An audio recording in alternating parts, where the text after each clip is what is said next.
Hi hello welcome to NTV entertainment. నేను మీ ఆద్య. ఇంకా మనకి ఈ బిగ్ బాస్లోంచి ఒకరు ఎలిమినేట్ అయ్యారు అని అంటే నెక్స్ట్ ఏంటి బజ్ హోస్ట్ ఎవరు ఫస్ట్ వీక్ కాబట్టి ఆ ఎగ్జైట్మెంట్ ఉంటుంది. బజ్ హోస్ట్ ఎవరు వస్తారు లాస్ట్ వీక్ నుంచి అట్లా అని చెప్పేసి లాస్ట్ సీజన్ నుంచి ఎవరు వస్తారు అని చెప్పి. కానీ సార్ లాస్ట్ సీజన్ నుంచి కాకుండా దానికి ముందు సీజన్ నుంచి అయితే వచ్చారు శివాజీ గారు వచ్చారు. లాస్ట్ సీజన్లోనే శివాజీ గారు వచ్చి హోస్ట్ చేస్తారని చాలామంది ఎక్స్పెక్ట్ చేశారు. బట్ లాస్ట్ సీజన్స్లో మరి అతను బిజీ స్కెడ్యూల్స్లో రాలేకపోయారు అనుకుంటా. ఈ సీజన్కి బజ్ హోస్ట్కి మాత్రం శివన్ వచ్చారు. ఇంకా శివాజీ గారు వస్తే ఎట్లుంటుందో తెలుసుగా, రఫ్ అండ్ టఫ్ ఇస్తారు. ఇంకా ఆయన పెద్ద ఆయన కాబట్టి ఎవ్వరు ఆయనకు అడ్డు కూడా చెప్పరు. ఆయనకి లిమిట్స్ లేకుండా వాళ్ళని క్వశ్చన్ చేయొచ్చు. ఇప్పటి నుంచి బజ్ ఇంటర్వ్యూస్ చాలా ఇంట్రెస్టింగ్గా ఉంటాయి అనిపిస్తుంది. సో చూడాలి. ఇప్పటికే ప్రోమో చూసేసాను. శ్రేష్ఠికి అల్లల్లాడిచ్చేశాడు.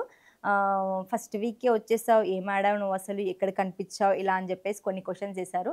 చాలా చాలా హార్ష్గా ఉన్నాయి క్వశ్చన్స్. అంటే ఆయన హార్ష్గానే మాట్లాడతారు కూడా.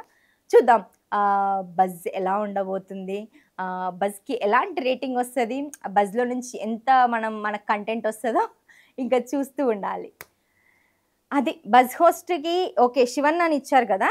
శివన్న కాకుండా లాస్ట్ సీజన్లో నేను అదే అనుకుంటున్నాను అనమాట. లాస్ట్ సీజన్లో అసలు ఎవరికి అంత క్యాపబిలిటీ ఉంది, ఎవరు చేయగలుగుతారు ఇంత మంచిగా హోస్టింగ్ బజ్కి. అంటే కమాండింగ్ ఉండాలి, వాళ్ళని ఏదైనా ఉంటే మొహం మీద అనేసేయాలి, అలా ఉండాలి కదా. అలా ఎవరు ఉన్నారు అని ఆలోచిస్తే నాకైతే ఎవరు తట్టలే మైండ్లో. మీకు కనుక లాస్ట్ సీజన్ నుంచి ఎవరు బజ్ హోస్ట్ అయి ఉంటే బాగుండేది అనిపిస్తుంది, లేకపోతే శివన్న ఉండడమే కరెక్ట్గా అనిపిస్తుందా, కామెంట్ చేయండి. నెక్స్ట్ వీడియోలో ఇంకొన్ని బిగ్ బాస్ ముచ్చట్లతో మళ్ళీ కలుద్దాం. Bye bye.